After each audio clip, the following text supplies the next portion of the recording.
Is there life after death? What really happens when you die? Is heaven real? And what is heaven like? The question of life after death, as William has just said, was the third most asked question that we invited when we invited our friends and colleagues to tell us, if you could ask God one question, what would it be? And, when it came through, although I didn't know what the questions were going to be, I really wasn't that surprised. In the past 33 years, I've taken hundreds of funerals and sat with many people in the very last moments of their lives. And time and again, when confronted with death, either their own death or the death of a loved one, my experience is that people really do want to know, is there life beyond the grave? I remember one of the first funerals I ever took. I sat with a widow planning a husband's service, desperately looking for assurance. She said to me, he wasn't religious, vicar, but he is in a better place, isn't he? And I'll never forget sitting at the bedside of a man with terminal cancer, just days away from death. He said, I don't go to church, but I've tried to live a good life and I've never done anyone any harm. I just hope I've done enough to get to heaven. And it's not just my professional experience that tells me that people really do want to believe there is something beyond. Bobby Charlton, one of England's Football World Cup winning squad from 1966, I only know 3 dates in history, 1066, 1666 and 1966. Anyway, he died last autumn, and when the 10 o'clock news covered the story, they interviewed a number of people speaking warmly of Bobby, quite rightly, and speaking of his remarkable career as a footballer. And one said at the end of a very warm tribute to him, I'm sure Bobby's up there now playing football with Jack. Jack was his brother also in the 1966 winning World Cup squad. Lily Myers, wife of hairy biker star Dave Myers, who died 2 months ago, in an interview just last week, she said, I think he's watching from wherever he is, watching and laughing. And then while I was preparing for this, I had my earphones in and up popped Ed Sheeran on my Spotify playlist, singing his moving song, Opening Hours. Do you know it? A song which Sheeran himself describes as an exploration of love, loss, new life, grief, and everything in between. And here are the words, or some of them. I wish that heaven had visiting hours so that I could just show up and bring the news that she's getting older and I wish you'd met her. I wish that heaven had visiting hours so that I could just swing by and ask your advice. What would you do in my situation? Great song. Many want to believe that there is something beyond the grave, but for most, it's nothing more than a vague hope without really any much substance or certainty. Well, look, in a moment, we're going to consider why Christians are so sure that there is life after death. But first, I want to introduce you to someone who I think it's fair to say has thought more about this than most. Rachel, come and join us up here. Come and have this seat, and I'm going to put this over here. Rachel, thanks so much for coming. It's really good to see you. Rachel Dixon is part of the church family here. She's married to Isaac, who's just over there. Rachel is an accomplished musician. She won't want me to say this, but she's a brilliant pianist and has a beautiful singing voice. I heard you singing at a wedding here just a couple of months ago, and I know you want to play that down, but it was really very beautiful. And it is all the more remarkable that Rachel has such a great singing voice because she suffers with cystic fibrosis. And I know Rachel really doesn't want to make a big do of it. She's not want to be defined by it, but Rachel, just help people to understand something of what it means to be living with that condition, if you will.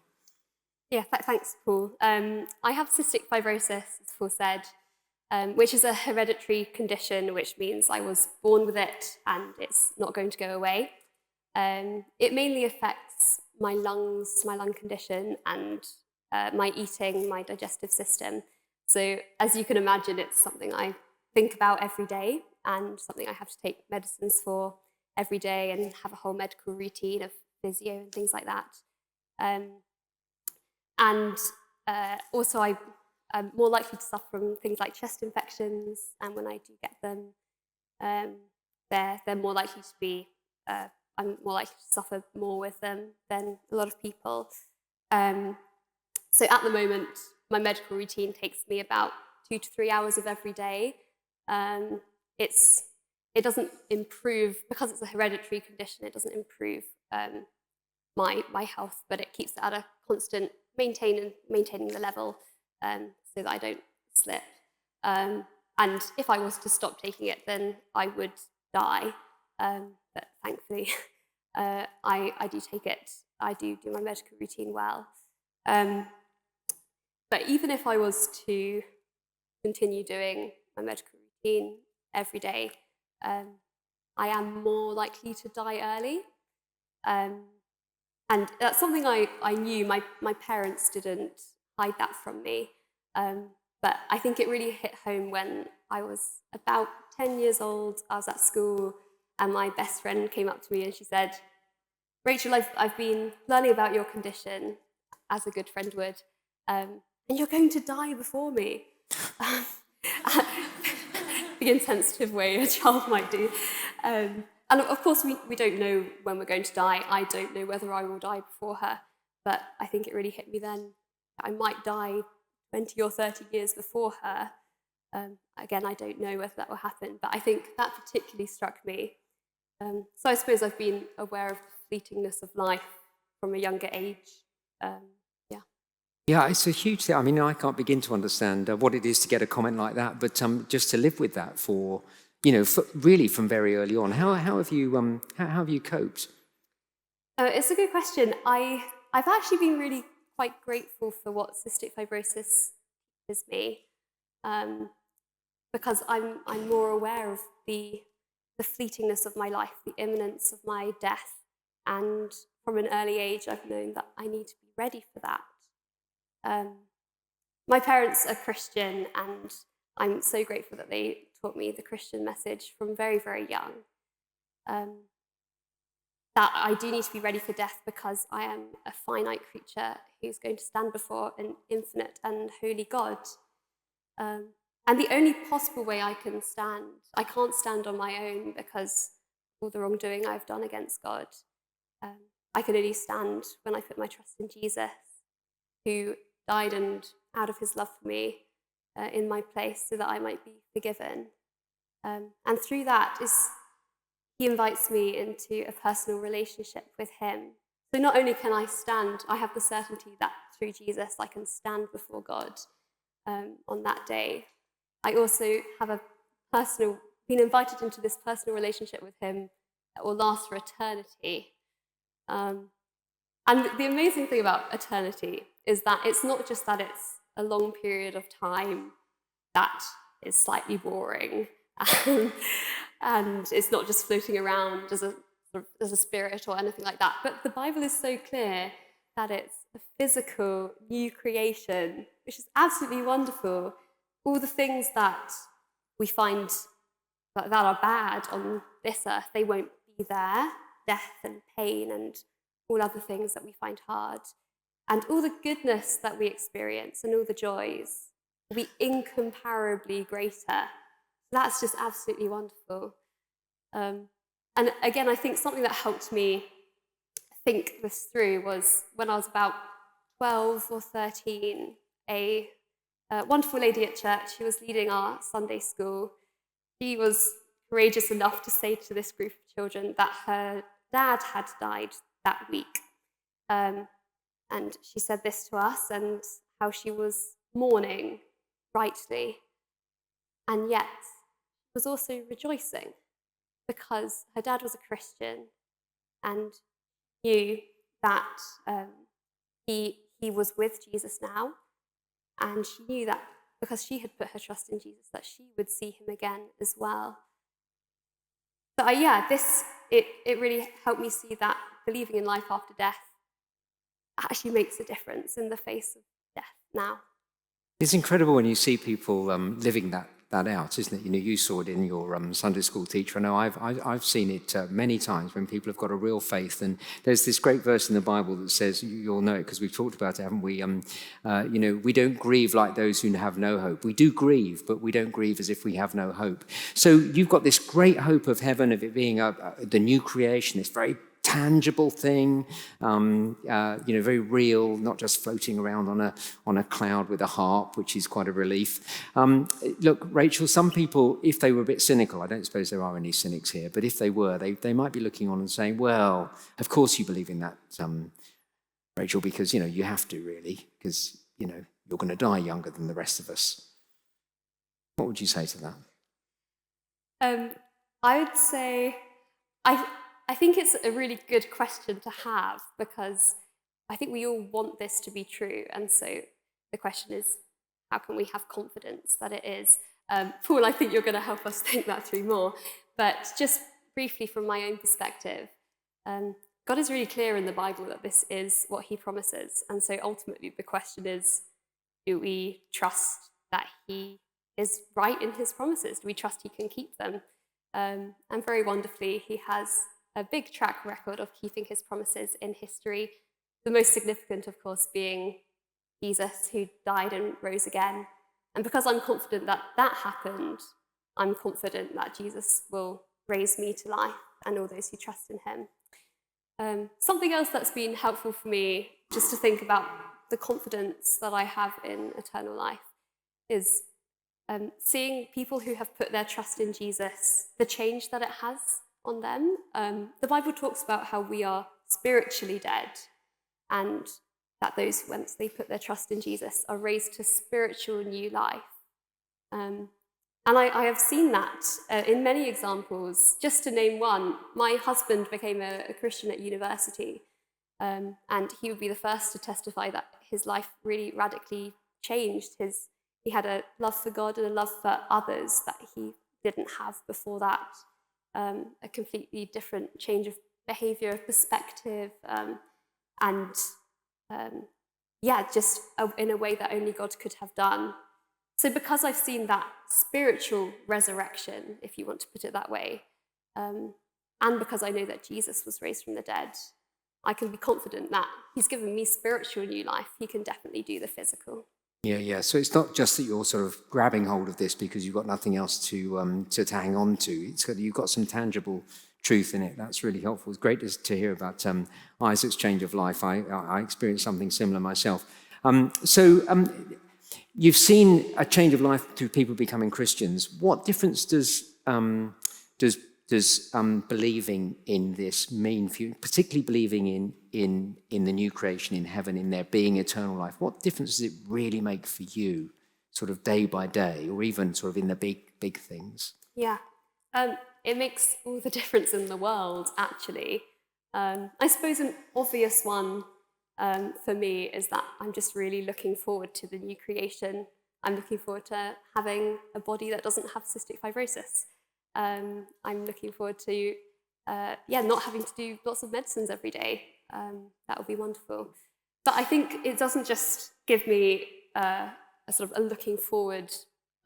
It's not like I've disregarded this life, but the difference it makes to my life now is that I have a real contentedness, actually. I think with the medicines that I do, every single day, just doing the same thing over and over again. If I thought that this life was all there is, I think I probably would get quite bitter quite quickly. If I thought that my value was in the stuff I can accomplish and the stuff I can do, that would leave me very envious of people that don't have to do that. But I don't feel that way. Firstly, because I know I have a future. This life isn't all there is. This is not the only time I have. But it's more than that. I also know my value, knowing that there is life after death, my value isn't in what I can do. It's actually in what Jesus has done for me. And my status under him, I've now been adopted into God's family. And that makes a huge difference. I think I know God now. I have a relationship with him now. And so I have the thing that I seek. So me spending time doing lots of things that I maybe don't want to do with my time, that's okay, because I already have that personal relationship with God. And that helps with it gives me greater joy with the things that I can get to enjoy, actually. The Bible describes how the joy we experience now, in some ways, are just, as I was saying, they're going to be incomparably greater and are just pointing towards what we will experience in the future in new life with Jesus. And to give just one example, as Paul mentioned, I've got married quite recently. We've been married 8 months now, and it's been a real joy. But the Bible describes how the marriage relationship is actually just a pointing forward to the relationship that Jesus has with his people that will come to fulfillment in the new creation, so in its fullest way. And so that's wonderful that as I enjoy this marriage now, which I really do enjoy, I know that I will have an even greater joy when I experience the true marriage of what my marriage is pointing to. And that all means that I don't need to fear death, because firstly, I know that Jesus was raised, so I know I will be raised. But also, I know I'm not going to lose out on anything. I'm not going to be up in heaven and thinking, gosh, I really wish I was married to Isaac back on earth, or looking wistfully back to that, despite how wonderful that is. I won't be feeling like I'm losing out on anything. So in all sorts of ways, my cystic fibrosis doesn't mean I've stopped from truly living, but I can enjoy life now. I can enjoy God's good gifts of marriage while also looking forward to their fuller fulfillment in the life to come. Wow. When we spoke, I was really moved and really challenged by what you said. And I'm just sitting here thinking, there's a lot of things you're saying that are true about the Christian life and things that I kind of know. And then I'm thinking, I don't know them even half as well as you do. It's really, really remarkable that I kind of know them intellectually, but you're really having to live this, which is really quite something. Thank you so much. One last question, if I may. Some people here will be saying, I'm guessing most people here don't have a life-limiting condition. What would you say to them in terms of why is the Christian faith important to them then?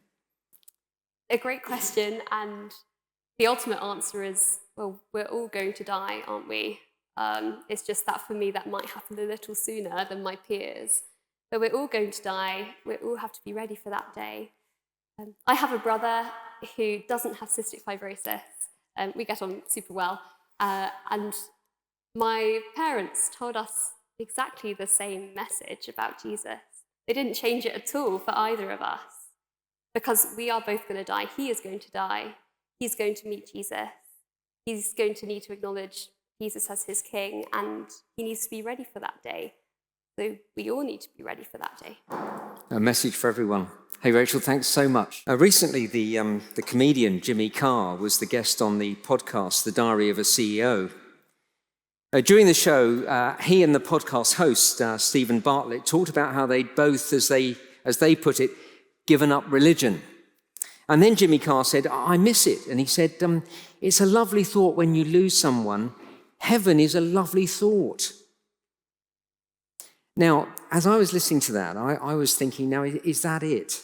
Is it just a lovely thought with no substance? I remember taking the funeral of a man who had great confidence, the sort of confidence that Rachel has, and he was absolutely sure he was going to heaven. And I spoke about that at the funeral, and afterwards somebody said, almost the same as Jimmy Carr, well, it's a nice thought. A lovely thought, but no substance. Something we feel that we need to help us through the devastating grief of bereavement, because death is so terrifyingly final. Something we need, but honestly, something that is no more substantial than a Disneyland of make-believe. When I was discussing this very thing with some guy, with a guy some time back, he said to me, I'd believe it if you could introduce me to someone who actually came back from the dead. And I said, it's funny you should mention that. You see, that is precisely why Christians have such confidence that there is life after death, because someone, Jesus, has been resurrected. Now, if you will, please pick up the copy of John's Gospel that are on your table. We've put one of these on the table for everybody. And we'll see here, as we look at this Gospel, where there is good reason to believe in life beyond the grave. As you pick this book up, this is one of 4 eyewitness accounts in the Bible: Matthew, Mark, Luke, and John. This is John's gospel, written by John, who was one of Jesus' closest followers. And turn with me, if you will, towards the back, page 54. And we're going to have a look at chapters 19 and 20 in the next few moments. In John chapter 19, where we'll start, John tells us about the events of Jesus' death by crucifixion. It was the most barbaric form of execution. In the hours before his death, Jesus was put on trial by the religious establishment of the day, and we'd love you to take this away. And if you read chapter 18, you'll read all about the trial. And then in chapter 19, verse 1, page 54, right in the middle there, chapter 19, verse 1, we read that Jesus was handed over to the Romans by the religious authorities of the day, handed over to the Romans, who flogged him. Now, a Roman flogging involved a whip with several strips of leather, bits of iron or bone attached to the leather, and the victim was often whipped by two men, one lashing him from one side, the other from the other side. So severe was a Roman lashing that veins, arteries, and sometimes organs were exposed. A Roman lashing was enough to kill many victims. Jesus survived it, and then in verse 2, you'll see he had a crown of thorns thrust on his head because they were saying, "You're the king of the Jews." So they were mocking him by putting a crown on his head. And verse 3, you'll see he was punched repeatedly by the squaddies, by the soldiers. Then on page 55, in verse 17, halfway down the page, we read Jesus was led off to be crucified. It doesn't say it here, but what would have happened? Would there have been nails driven through his hands and his feet to pin him to a cross, and then the cross would be lifted up in place? As a crucified person hung on the cross, they would only be able to breathe by kind of pushing themselves up. And every time they pushed themselves up to get breath into their lungs, all the weight would go down on their feet, where they'd experience searing pain because of the nail that was in their feet. And so for hours, excruciating pain, victims would fight for breath until they were finally so weak they could no longer push themselves up and they would die of asphyxiation. And for Jesus, this went on for 3 hours. And then John records the moment of Jesus' death on page 56.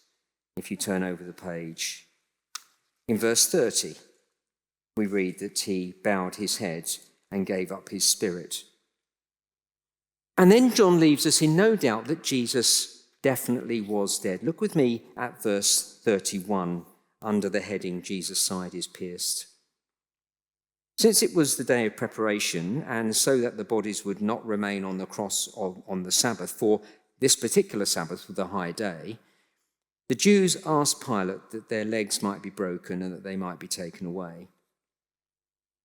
See, again, details are legs were broken so that victims could no longer push themselves up to breathe, and so in no time they would suffocate. And in verse 32, the soldiers broke the legs and the two men crucified with Jesus to finish them off, because there was a special day the next day and they wanted to take the bodies down. But verse 33, last line of page 56, when they came to Jesus and saw that he was already dead, they didn't break his legs. But one of the soldiers pierced his side with a spear, and at once there came out blood and water. You can imagine Jesus up on a cross. The soldier below would have thrust the spear up and below the rib cage and up through the heart. And John was there to see it, we see in verse 35. The soldiers wanted to be absolutely sure he was dead. They were pretty sure he was, but they just wanted to make sure because they couldn't risk taking down a man who was still alive. And then John tells us about two men who took Jesus' body and buried it. In verse 38, a guy called Joseph, who came from a town near Jerusalem called Arimathea. And in verse 39, there was another bloke called Nicodemus, and they took Jesus' body and carefully prepared it for burial with, verse 39, a mixture of myrrh and aloes, about 75 pounds in weight. Now look, John's detail here, all this detail is very, very important, very helpful. And it's so important because in trying to explain away the resurrection, some have suggested that Jesus didn't actually die on the cross, that his so-called resurrection from the dead was just him coming round in the cool of the tomb. Now that really is the world of make-believe.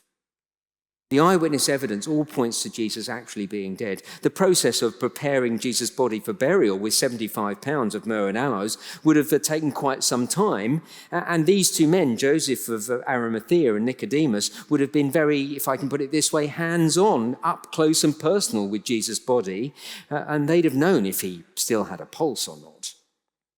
And honestly, to have survived the flogging, hours of crucifixion, the spear in the side, no. Jesus was dead, all right. And it's really important to see that in chapter 19, and John gives us all that detail, because then in chapter 20, John gives us eyewitness evidence that Jesus rose from the dead.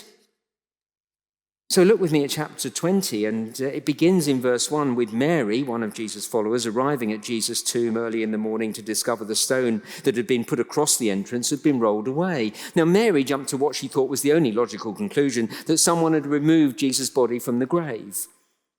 So you'll see, verse 2, she ran to Simon Peter and to another disciple, the one Jesus loved, that's John, that's how he describes himself, the writer of this gospel.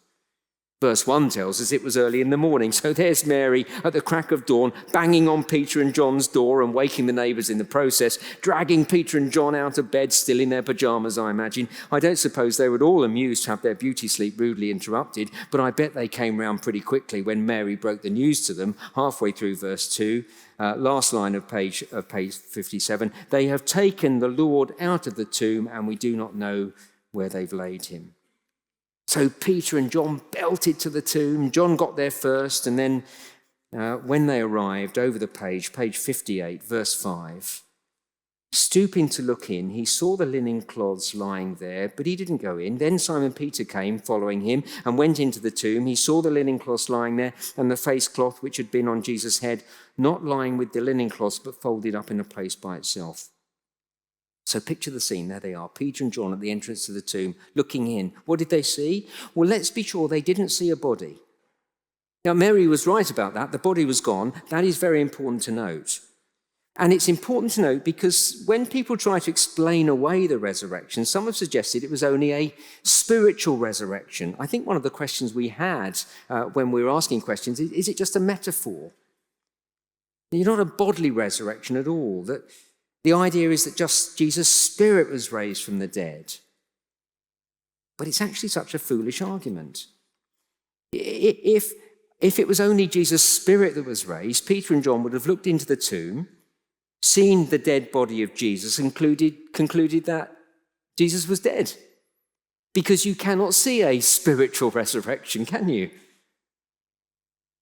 Others have explained it away as a sign of emotional resurrection, of a psychological event in the lives of the disciples. But that really misses the point as well. It doesn't square with the evidence at all. This wasn't a spiritual resurrection or a psychological longing.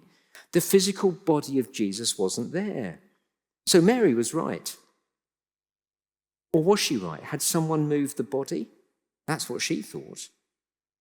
Crucially, John tells us the tomb was not empty. I wonder if you've noticed that before. Christians often say they talk about the empty tomb at Easter. It wasn't empty. It was almost empty. Look again at verse 6. Peter saw the linen cloths lying there and the face cloth which had been on Jesus' head. See, it wasn't empty. There was something in the tomb. The grave clothes that Joseph of Arimathea and Nicodemus had wrapped around Jesus' body were still in the tomb. And Peter saw them, and this is crucial. Because what he saw told him that the tomb had not fallen foul to body snatchers, nor had the authorities removed the body and put it somewhere for safekeeping. Indeed, if you look at verse 5 and verse 7, it tells us that the linen had been used to wrap Jesus' body was lying there. And the word lying could just as easily be translated collapsed. It seems the burial cloths were exactly as they'd been around Jesus' body, except they'd kind of fallen flat. They hadn't been unwound and then thrown away in the corner. They were still wound around, but flattened, as if the body of Jesus had just risen right through them.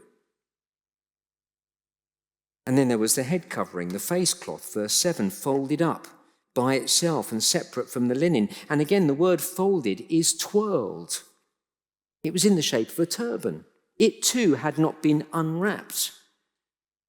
And so when John went inside the tomb, see, end of verse 8, it says, he saw and believed. He saw the grave clothes and he believed that Jesus had risen from the dead. It was the only, for him, rational explanation. It was great hearing Rachel just now. Thanks so much for doing that for us, Rachel. But just imagine if I could get another guest here. Just imagine if I could get John, the writer of this, here. Just imagine if, as Ed Sheeran longs, heaven did have visiting hours. And I could ask heaven to allow John to come here for the evening. And I could interview him. I imagine the interview would go something like this. I'd say, John, thanks very much for coming this evening. It's so nice of you to come and join us. We've had a special week of events. Thanks for coming on the Thursday night. Will you tell us a little bit more about that first Easter Sunday? And then I think John would certainly say, oh, yeah, it's so good to be with you. Thanks very much for inviting me. Delicious food, by the way. Oh, I'll never forget what I saw when I looked into Jesus' tomb. Mary had told us the body was gone. Peter and I rushed to the tomb as fast as we could. I got there, but I didn't go in. Then Peter arrived. And as we looked in the tomb, we couldn't believe our eyes. It wasn't just that the body wasn't there. Mary had told us that. No, it was the grave clothes. As I looked at them, it dawned on me. The way they were still wound around, but no body inside them. As I looked at them, I can still remember thinking, now I get it. I understood then that Jesus must have risen, just as he told us that he would. I saw that the body couldn't have been taken by body snatchers or the authorities for that matter, not with the grave clothes as they were. No one would have, and no one could have taken the body and left the grave clothes intact. The headpiece still twirled around, the strips of linen still forming a cocoon. And so as I looked at it, it dawned on me. Jesus' body had just risen right through them. And I thought, now I see, now I get it. I saw and believed. And then I'd say, oh, thanks very much, John. It's been so helpful. That's how I think the interview would go if heaven had visiting hours. But, here's the thing. We don't need visiting hours because John has written it down for us. He's told us what he saw so that we can believe. And that, I think, is why initially there are two witnesses, Peter and John, because in a Jewish court of law, for evidence to be admissible, it had to be agreed upon by two witnesses. But look, if two witnesses aren't enough for you, through this chapter, John piles up the eyewitness evidence. So if you look at verse 11, we're halfway down page 58 now. Mary stood weeping outside the tomb, and as she wept, she stood to look into the tomb, and she saw two angels in white sitting where the body of Jesus had lain, one at the head, one at the feet. They said to her, "Woman, why are you weeping?" She said to them, "They've taken away my Lord, and I don't know what they've done with him." Mary assumed somebody had taken Jesus' body away, but then the resurrected Jesus appeared to her. And again, the detail is so helpful. Look at verse 15. When Jesus arrived, she supposed he was the gardener. There's Mary outside the tomb, sobbing her heart out, eyes full of tears. Suddenly Jesus arrives. But Mary was not expecting Jesus to be raised from the dead. So when she saw Jesus through the tears, she presumed it couldn't possibly be him because in her world, dead people don't come back to life.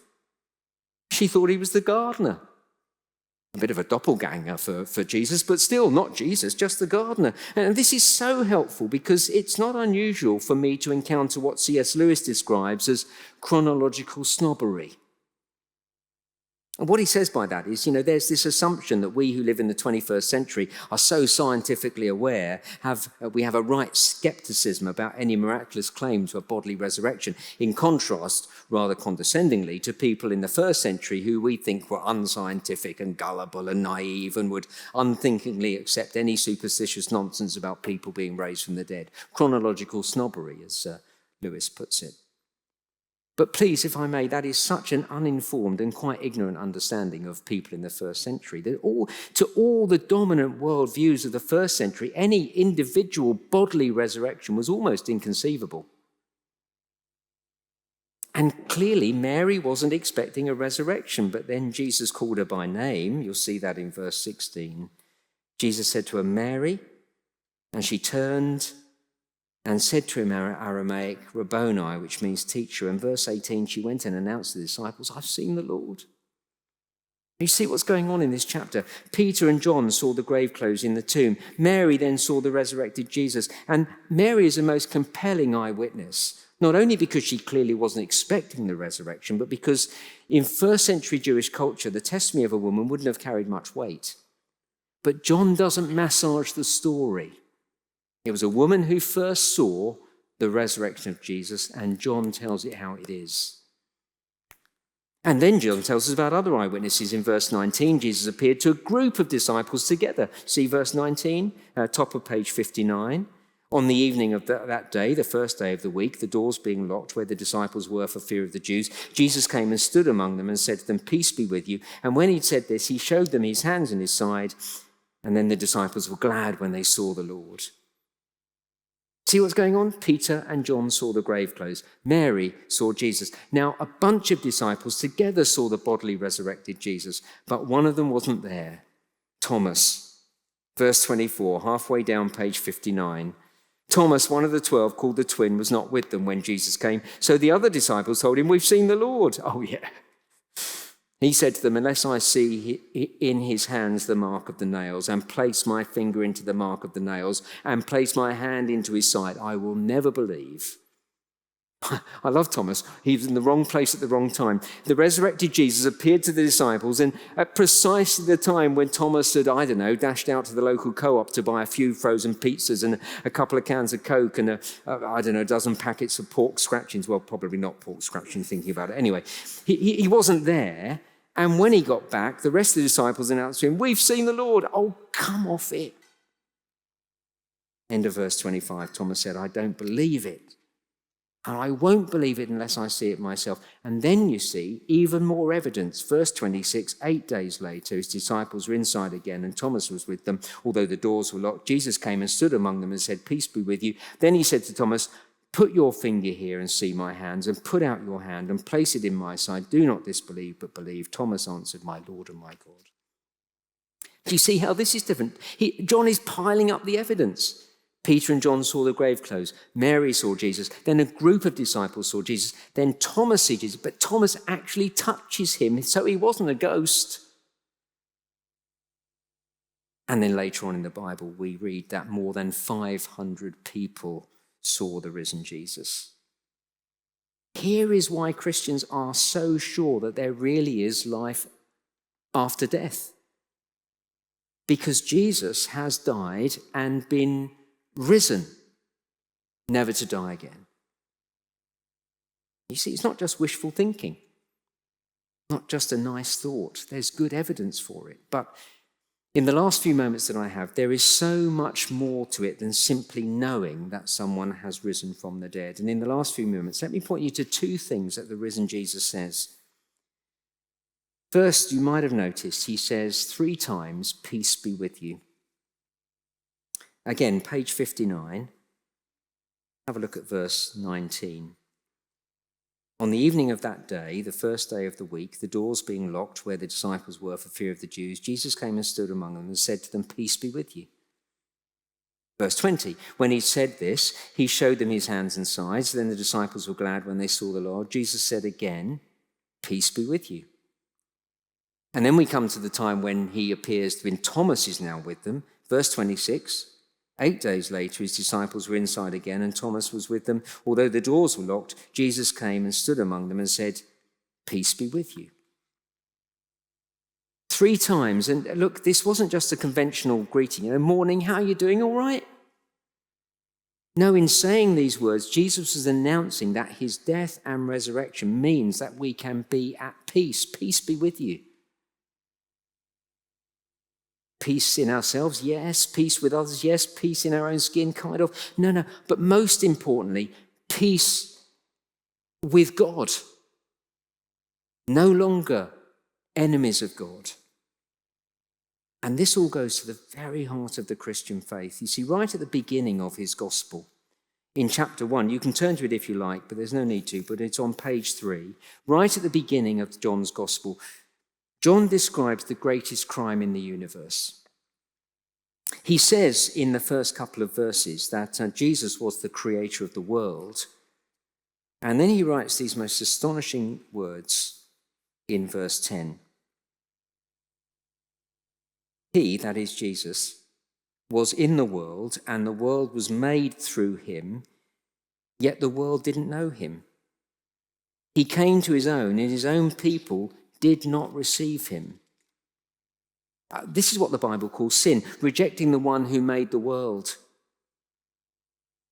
Look, this isn't really good enough, but just imagine you invited me into your home and you kindly gave me the run of your home and told me to make myself at home. And then you went out, and when you returned, I'd ignored all reasonable house rules, slobbed around, eaten you out of house and home, trashed the place, left it look like a tip, and having kicked your dog repeatedly in the process. And then when you arrived home, I told you I want nothing to do with you, and I pushed you out of your own front door and locked the door behind you. I imagine if that happened, you'd be none too pleased with me. In fact, I imagine you'd be livid. And I know that our relationship wouldn't be very good. In fact, it would be in tatters. It's not a very good illustration, but that is something of what John is saying, how we treat Jesus, the creator of the universe. We live in his world. We enjoy all the good things he gives us, but we trash his world and everything that's dear to him. We strut around as if we own the place. We treat other people, his people, badly. And when he turns up, we don't just kick him out of the front door, we kill him in the most barbaric way we can think.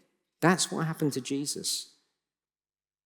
Well, that's what happened to Jesus back then, but honestly, it's not a bad description of my life and how I've treated Jesus and others.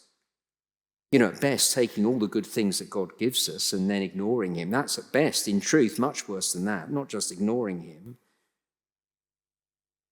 And so we have committed treason. We've rebelled against the King of the universe, and treason is punishable by death.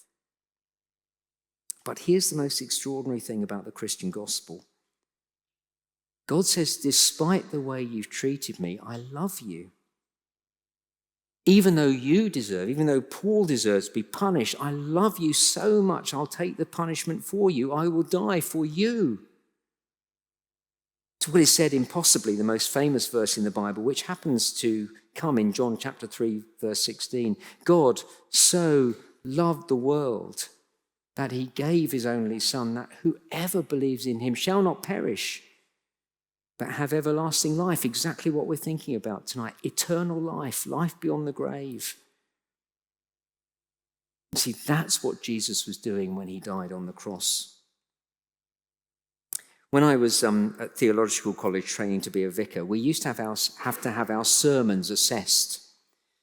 And, we would go and preach at a church, and a lecturer would come and listen and take notes and then give us a grade at the end of it. And a friend of mine needed to go and preach at a church, but the lecturer couldn't come with him, so he had to have his sermon recorded. And this is well over 30 years ago, and we used to record on a thing called a cassette tape. And I know for some of you won't have a clue what this is, but it's a recording device, shall we say. And my friend had his sermon recorded, and he was really embarrassed. He thought it was a really bad sermon. It didn't go well. He didn't think it was very good. And then when he did it, he thought it was even worse. But he had to have it now assessed. And so he, on Monday morning, gave it to the lecturer. And sometime during that week, the lecturer went into his study, put it in the tape recorder, and pressed the button. And just as he pressed the button, his phone rang. Now, again, it was back in the day. It wasn't mobile, so he picked up the phone. And it was one of those phone calls that went on and on and on and on and on. And he put it down, and he thought, now, what was I doing? Oh, yeah, I was listening to that sermon. And he looked, and it was going round and round and round, but there was no sound coming out. He pressed the record button instead of the play button, and the whole thing had been wiped clean. My friend was delighted. It was fantastic. Now, it's just a very little example of what Jesus did for you and me as he died on the cross, taking the punishment for our rebellion. It's as if he wiped the tape clean. Imagine your past dealt with. Everything you regret, all the things you've done, those things you think about, you wish you'd never done them. Imagine they're all wiped clean. Everything you've thought, everything you've said, everything you've done that's hurt others, slate wiped clean. That's what Jesus did for us as he died on the cross, because he loves us. And because Jesus did that for us on the cross, and because he rose from the dead, when he met with his followers, he said, peace be with you. You can now be at peace with God, and the gates of heaven are open to us. And then there's one other thing that he says to Mary. He basically says, don't cry.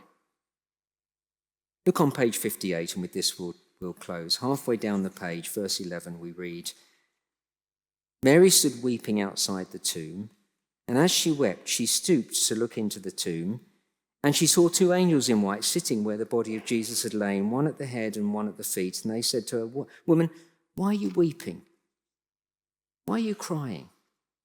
Now, at a glance, it seems such an inappropriate and insensitive question to ask a grieving woman. What were these angels thinking? Don't they know why Mary's crying? She's bereaved. She's beside herself. But of course, the angels aren't insensitive buffoons, and that becomes obvious when Jesus asked Mary exactly the same question in verse 15. Woman, why are you weeping? Because you see, from heaven's perspective, why was she crying? Jesus has risen. She shouldn't be crying. Death was defeated.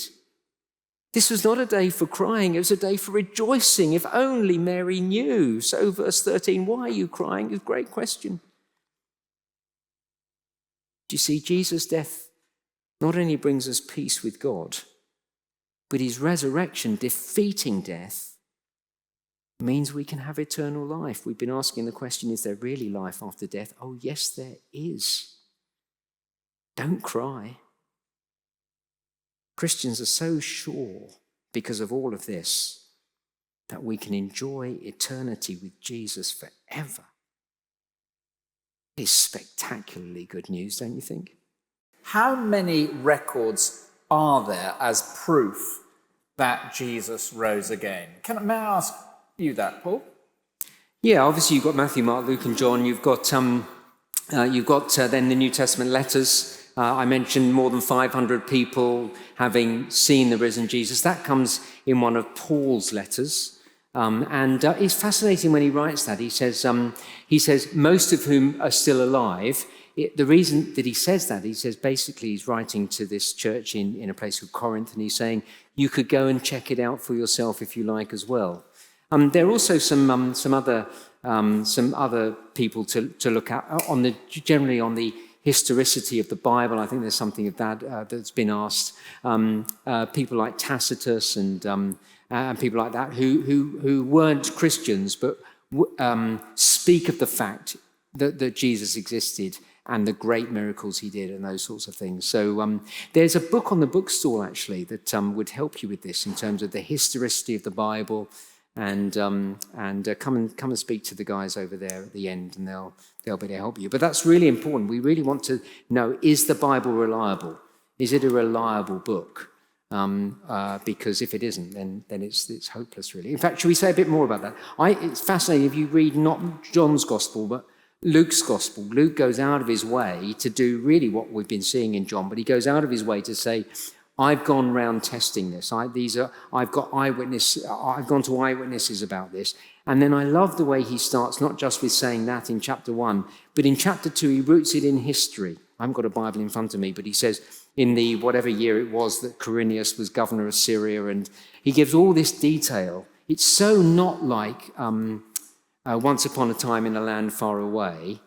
It is at this particular time, in this particular land, and he gives us historical markers that we can go along to and check them out. So, yeah. Thanks, Paul. I mean, you've answered that other group of questions. Heaven is proven real based on the gospel. How can we verify that the contents of the gospel are accurate and actually happen?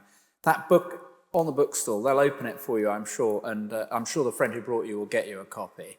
It's called Can We Trust the Gospels? Can We Trust the New Testament Gospels? Rachel, from a personal point of view, what persuades you that what Paul's been talking about in the Gospels is true, that the Gospels are true? Well, reading it, I think it's really come across that the Gospel writers really knew what they were talking about. They were eyewitnesses or had got their evidence from eyewitnesses. It's just very compelling reading. Yeah, thank you very much. It kind of has this ring of truth about it as well. I mean, if you've never read it, read it for yourself and see.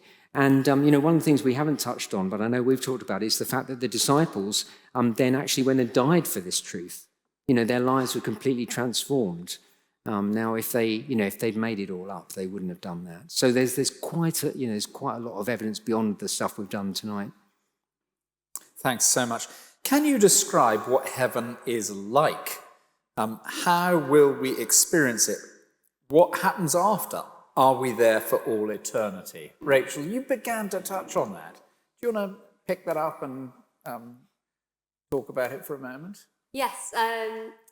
So, as I said, we can be very confident that it's a physical new creation. The Bible is really clear about that. And one of the ways we know that is because, as Paul was showing us, Jesus was raised bodily.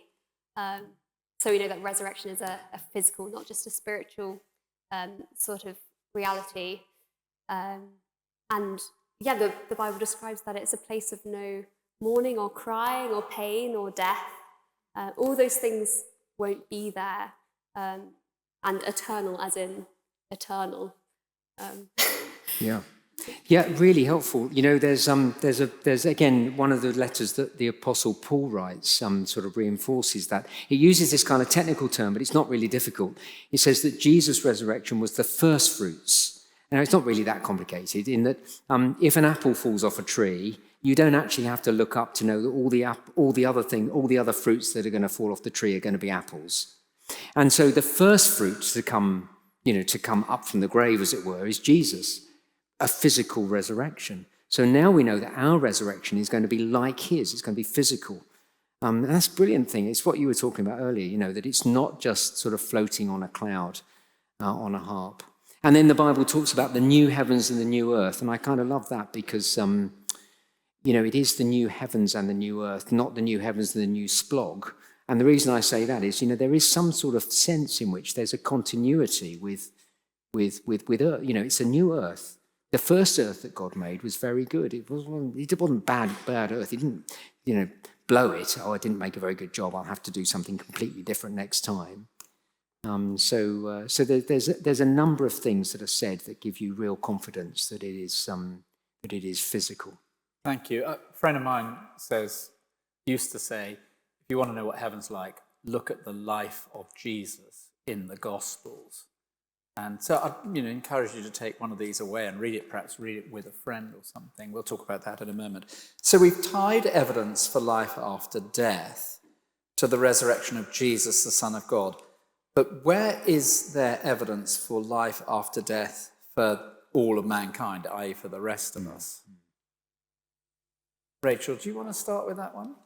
Yeah, I suppose it's really going off what Paul has just said about the first fruits. If we know that Jesus rose from the dead, we can be confident. The Bible promises that those who put their trust in him will follow, almost like a needle that's got a bit of thread attached to it. Because Jesus goes through, so everyone on the thread also comes with him. That's exactly what I was going to say. Brilliant. What she said. Do you want to add to that at all? No, I think the needle and the thread is the great illustration. And you get that again, if you want the verses, it's 1 Thessalonians chapter 4, that just as Jesus died and rose again, so we will die and rise again. I've never heard that before. I've never heard that. Have you not heard that? No, if you're connected to Jesus, just like the needle, wherever the needle goes, the thread follows. It's fantastic. It's brilliant. Do you mind if I steal it? Of course. That's great. How should we think about our friends or family in the afterlife who haven't believed in Jesus? Well, what would you say to that? Golly. Well, let me just take it out of the very personal initially and say, this, of course, is exactly why we want an evening like this. This is exactly why we're passionate about telling people about Jesus, because we think he is the only way for people to have eternal life, because he's the only one who died for us so we could be forgiven. He's the only one who's risen again. And we keep on to emphasizing God is so passionate for people to have this. God so loved the world that he gave his only son, that whoever believes in him should not perish but have everlasting life. So this is why we do this. Once you become a Christian and you understand this, you feel like you want to tell the world. It's best news in the world. So we want to tell people. Now, I mentioned I have taken hundreds of funerals. When I say that, I don't say it glibly because everyone matters, but it just is a fact that I've taken a lot. And one of the things that I think is probably helpful for me is I'm very rarely with people in the last moments of their life. So I don't really actually know, even if they've lived without Jesus all their life, whether they did turn to him at the last moment. There's a lovely story in Luke's gospel about Jesus on the cross. And one of the people on the cross, one of the two people that are crucified with him, says to him, Jesus, remember me when you come in your kingdom. And Jesus says to him, today you'll be with me in paradise. This man had no chance to kind of live a good life, because that's not how you get saved anyway. He simply asked Jesus to remember him, and he trusted in Jesus, and he was saved at the last moment of his life. So that is possible. So I don't think we can always speak with very much confidence that people are not with Jesus, but there is only one way to be absolutely sure you are with Jesus, and that is to repent and believe and to trust him. So, when some of you, that question, there'll be something very personal behind it. And I want to say, well, I don't know where your loved ones are, but I can say if they haven't trusted in the Lord Jesus, they will not be with him. Thanks, Paul. You mentioned there kind of living a good life won't be good enough. There's a question here referencing the Pope and various other things, but it says, basically, if you've lived a good life according to the character of Jesus, surely that's enough. Rachel, what would you say to somebody who said that? Well, I was thinking that, about this time last year, I was in hospital and couldn't do very much at all, basically. And if my hope rested on things that I could accomplish, things that I could do, good things that I could do, living a good life, I wouldn't have had much of a chance at that, I suppose. And some people are in way worse situations than that. So I suppose that's just to say that thankfully that is not the way, and if it was, then wow, that feels very difficult. But also, even if we were to live, I don't think we couldn't live in a perfect way, and a perfect God requires a perfect standard. So we can only be saved if we are the Bible talks about being covered with Jesus' blood as if his perfectness, he did live a perfect life, and the only one who can.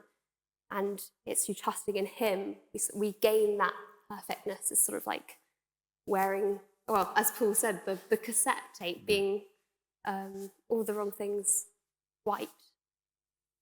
I think thank you so much. That's really helpful. We got one more question, I think. If you woke up tomorrow and realised that heaven didn't exist and that was proven, how would your life change?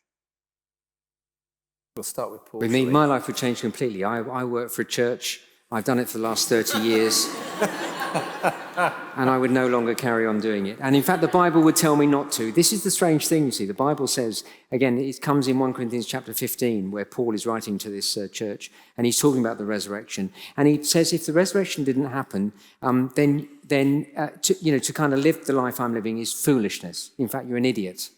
And it actually says, if the resurrection didn't happen, then eat, drink, and be merry, for tomorrow we die. Have a blast while it lasts. Go and suck the life out of the marrow out of life.